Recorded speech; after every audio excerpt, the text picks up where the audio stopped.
Hey, welcome. Glad you're with us, with me.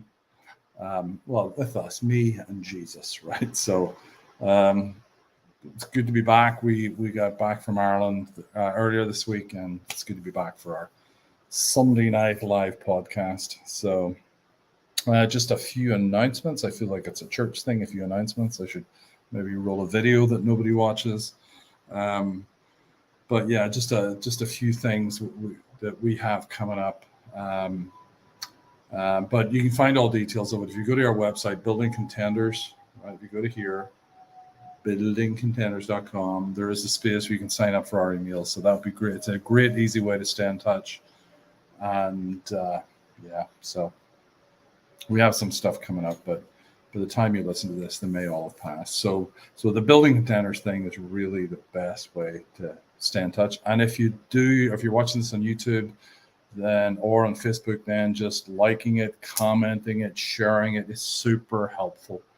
Anybody that's doing anything on social media, just understand that liking it, sharing it, commenting is just super helpful. The same if you're listening to this on a podcast later on, just liking it, sharing it, rating it is amazing.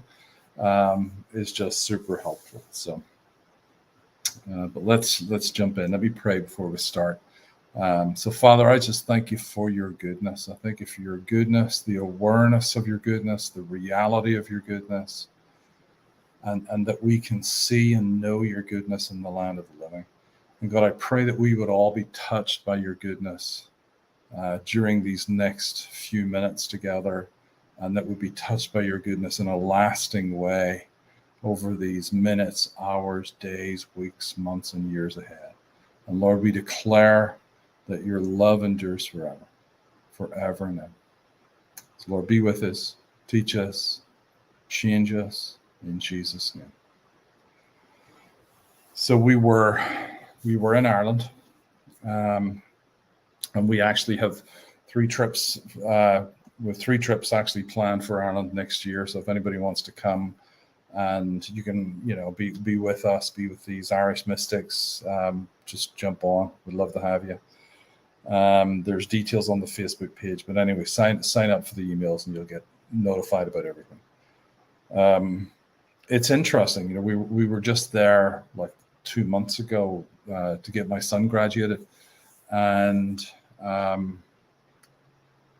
he was graduating from college in Scotland, and we spent some time with family and friends in Ireland.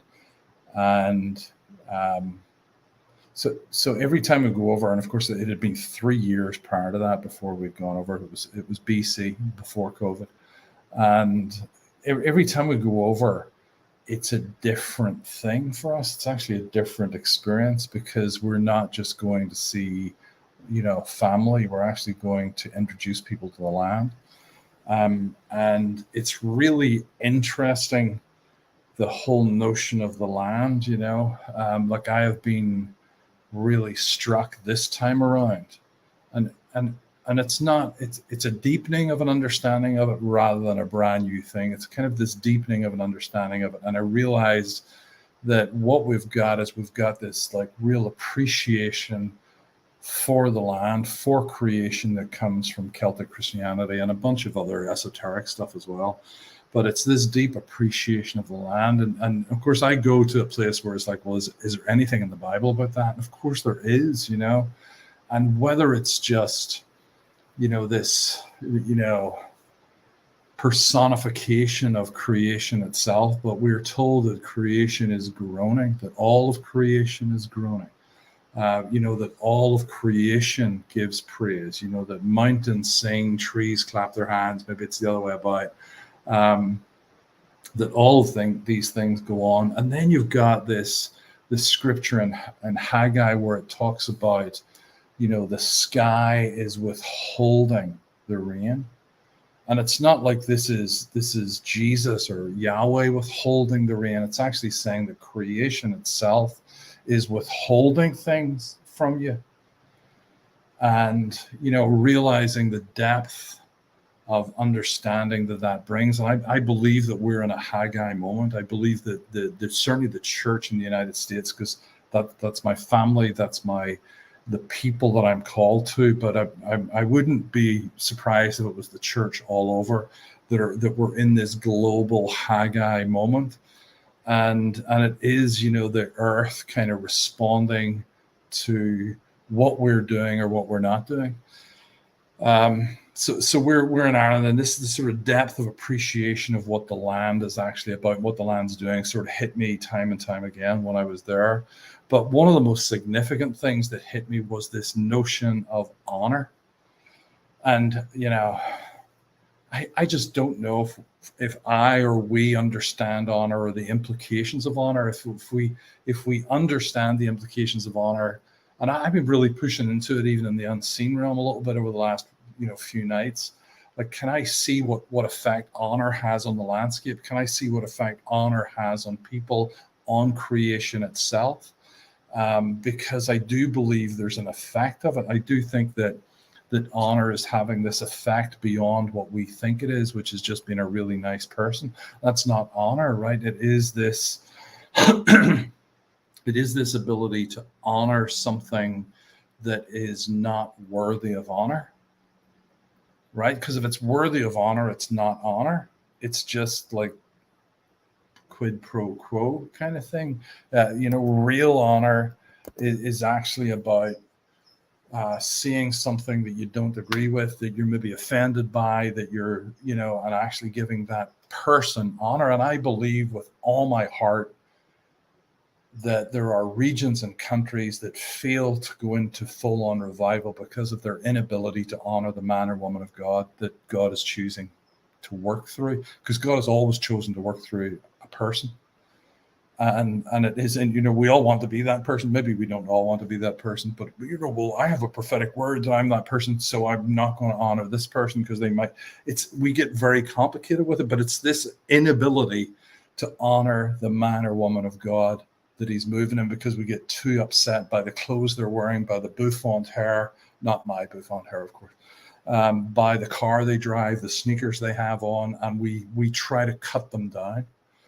And I just think honor is so important, and realizing that just that honor to the person, we're walking through estates that were held by nobility, estates that were owned by lords and earls and dukes and all of that kind of stuff. And they honored the land, and in return, they have passed on a legacy for centuries. This is centuries old legacies that they're having, that we're still getting to enjoy simply because there was honor in place.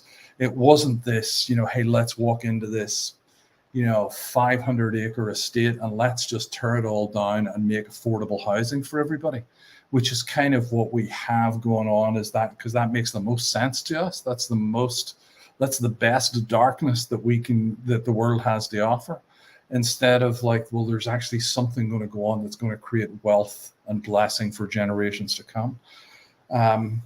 We were standing worshiping in this replica of St. Patrick's Church, St. Patrick's first ever church. It's in Saul, County Down. And the story goes that what happened was that Patrick and a couple of fishermen, I think it was, they pulled Patrick up into the river, in this river in County Down near Downpatrick, the Coil, I think it is. And they hid the boat. It was late at night. They hid the boat because they didn't want to be mistaken for smugglers or thieves or anything like that. And of course, some locals saw them hiding the boat. So they became very suspicious, and they reported it to the local king, the local chieftain.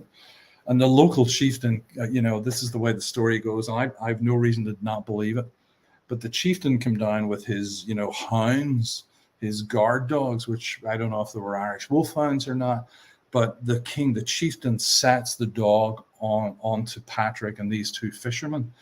And the story goes that Patrick did one of these, these are not the droids you're looking for kind of move. He just commanded the dogs. He just told the dogs, you will not touch God's people. You're not going to touch God's people. And apparently the dogs just lay down. And the chieftain's watching this and saying, whoa, whoa, whoa, whoa, because he thought they're smugglers or thieves or up to no good. And he's going down, sword drawn and all this. Who are you people?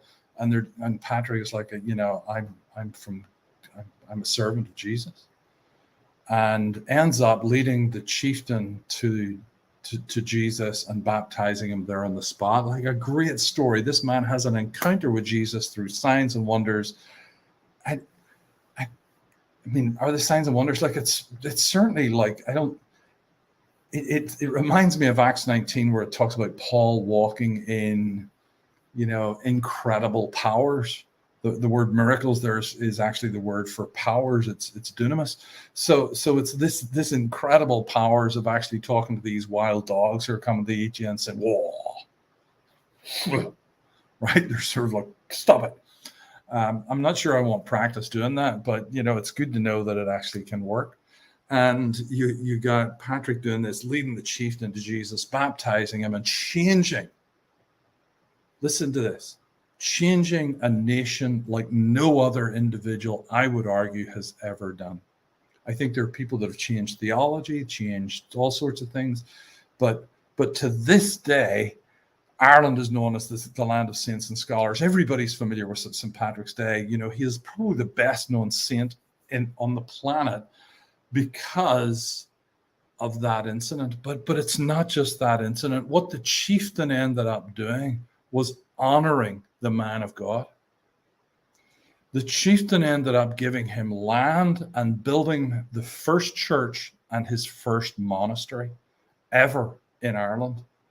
Like this man, like you think about Patrick's rewards in heaven, right? But here's a man, a chieftain, who will be able to walk in all of those rewards plus his own, because he decided to honor the man of God that God had chosen to actually bring salvation. And then this whole missionary endeavor, this scholastic endeavor, 500 years of 24/7 prayer, all because one man, Patrick, obeyed the call of God on his life, and because another man, this royalty, this prince, this wealthy person, right, actually made a difference and said, I'm going to give you land, I'm going to build you a church, and I'm going to build you a monastery. That's how important honor is. And to time and time again, we would be there in Ireland, seeing all these estates, seeing the land that has been passed down for generations, that is stunning and impactful and creating beauty for people to this day. And then we walk on, some of you I know have been with us, and you walk on this holy ground in Saul, where there's been prayer and the birth of this missionary endeavor, right? This the birth of what became this global missionary endeavor. And it all started from this place. I mean, it started from a bunch of places. We could say it's miracles, signs, wonders, powers, obedience, all of these things. But the catalyst for it was a man who was wealthy saying, I'm actually going to honor this, because really honor is the price, the price that you pay, that you put on somebody or something. That's what honor is. It's not, let's stand and applaud, which I do and I love, right? Yes, brilliant, hallelujah. This is honor is actually what's, how much is this worth to you? And this man decided this is as much as worth. So this honor thing, I think, is absolutely critical as we're pursuing more of God, as we feel in our very bones that something is stirring. Like we all are feeling something in our bones, that something is stirring, something incredible is about to break. And we got to get this place of honor. We got to recognize that when God is actually moving on someone in a church, because it's going to be a church, it's not going to be like a midweek ministry. There's going to be a church and a person leading that church in your region, that it's going to happen. And when God actually highlights that person, that move of God, and healings break out, signs, wonders break out, it is up to us to actually pivot and say, this is God. This is what God is doing, and this is who he's doing it with. And we honor that, and we'll support it with our time, money, and energy. So this honor thing, it's just really struck me. And here we are, and the creation and the land speaking, the land responding to this honor, And, we are in this Haggai 1 moment. And some of you are probably sick of me talking about this, but Haggai 1 is right where we're at. We're right where we're at. It's like the people of God, God's people in exile, and a few thousand of them decided they wanted to go back to Jerusalem to rebuild the temple. And the king at the time, Cyrus, actually gave them a stipend that allowed them to do it. And off they went. There's, 98% decided to stay in Babylon because they were prospering and had houses and all this. And but a couple of thousand went back to Jerusalem to rebuild this temple. Cyrus gives them a stipend. That's great. They get back, and what do they hit? Recession, famine, floods, drought, everything that we're in. But it's a recession. They're in the middle of a recession. And here they are. They're trying to build the house of the Lord, rebuild the house of the Lord, and it's hard. And they give up for 14 years. And they concentrate on their own families, their own wealth, their own jobs, trying to scrape by. And in the meantime, then Cyrus dies, Darius takes over in Babylon, and Darius wants to fight a war. So Darius said, the money that you've been given, I'm actually going to take that off you, and we're going to give it to soldiers, and we're going to fight a war. So there was even less to go around, right? They were hoping that there would be more, but there's even less now to go around. And yet here they are trying to build. And it says in Haggai 1, it says that the prophet Haggai says, because you're not doing what you've been commanded to do, the earth has withheld everything from you. So you think that because everything is being withheld, you're not doing what it is, but you've got that backwards. It's because you're not doing what you're supposed to be doing that the earth is withholding things from you. So what comes first, the chicken or the egg? Is it God actually withholding something from you to make it hard? No, it's our behaviors, it's our attitudes, it's our inability to honor the call of God in our lives. Seriously, the inability to honor the call of God in each of our lives and actually put money towards it, get training, get equipped, do the things that are on your heart to do. The very reason we're supposed to be tithing to ourselves every year, the inability to do the thing that God is calling you to do is because you're not tithing to yourself. That was the mandate given in the old covenant, is you're supposed to be given 10% to yourself so that you can actually do everything that's on your heart to do. You can be trained. You can go to these holy places. It's 10%. And because we're not actually, and yes, I know it's the law. I get it. Not stupid. I know it's the law, but it's a really good idea, right? Really, really good idea to do that. To just set money aside so that you can actually fulfill your destiny, the thing that God has purposed you on this planet to do, the thing that you're probably passionate and burning about. So we're not honoring that. And because we're not honoring that, then creation itself resists us. That's the story of Haggai. The story of Haggai is like, you saw the former temple in all its glory. And I'm telling you that you're not even to build that. You're to build something where the glory of the latter temple will be greater than the glory of the former. I'm not just asking you to do what was done before. I'm actually asking you to do something that is infinitely more beautiful, more impactful, more everything, right? This is supposed to be better. And the fact that it's hard might just be because you're not walking in it. You're not doing it. You're expecting someone else to do it. You're expecting a phone call from Bill Johnson to invite you to speak. You're expecting that order to come in from your business. You're expecting someone to just trip over your website and actually give you all this opportunity, impact, and income. And that's not how it works. How it works is we actually move and creation responds. Imagine if we took that. Imagine if we took that actually, that's how this kingdom works. That's how governing the earth works, is that we move in our destinies in the fullness of who we are. And if you don't know how to do that, stick around, right? Stick around. I have this Limitless series. I've got Limitless 1, 2, and I'm actually doing it live this Saturday. And my drive for this, honestly, I am driven for this, is actually to get us to do what we have been purposed to do. Instead of resisting it and sabotaging it and wang it. No, this is about us moving and going after stuff bit by bit, bit by bit, bit by bit, so that creation itself will learn how to be governed. Radical stuff, right? Radical stuff. That this isn't just like, what if looking after the environment means us being fully who we've been created to be and allowing creation to respond? So let me read some of the Bible to you.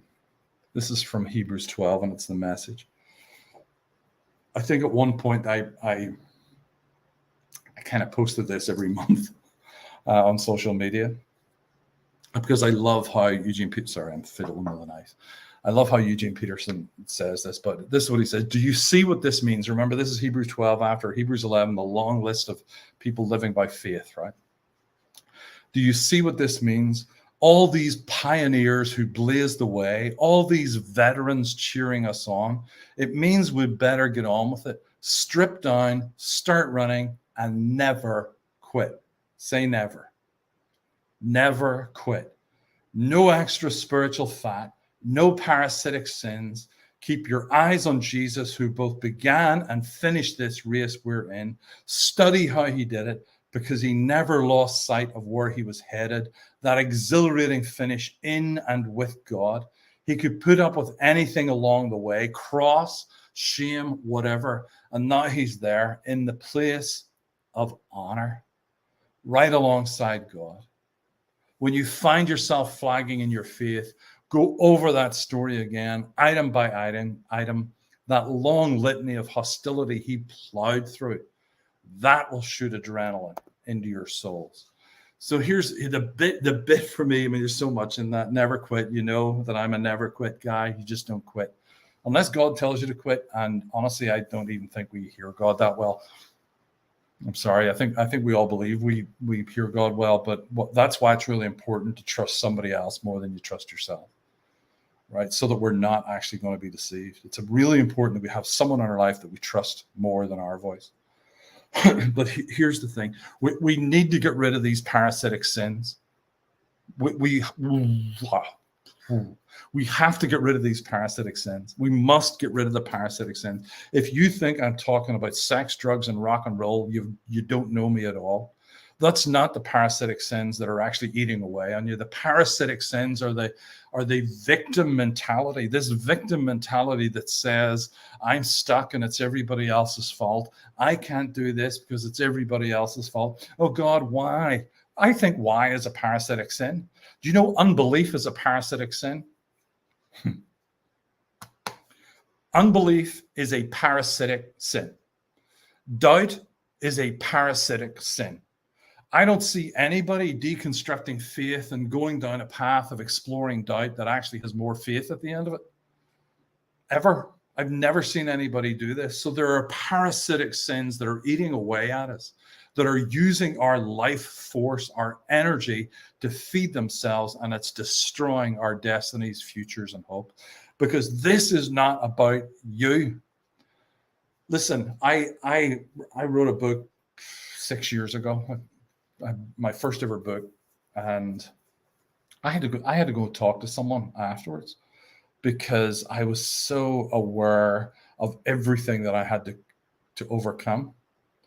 Like I felt that all the usual stuff, right? I had nothing to say. God didn't know God didn't know me well enough when he picked me, because he just didn't. He's not that smart. I'm going on this long litany of lies. I'm believing the liar and not the truth giver. I'm believing the lies of my history and my disappointments and all of those things more than I'm actually believing in what God has said about me, right?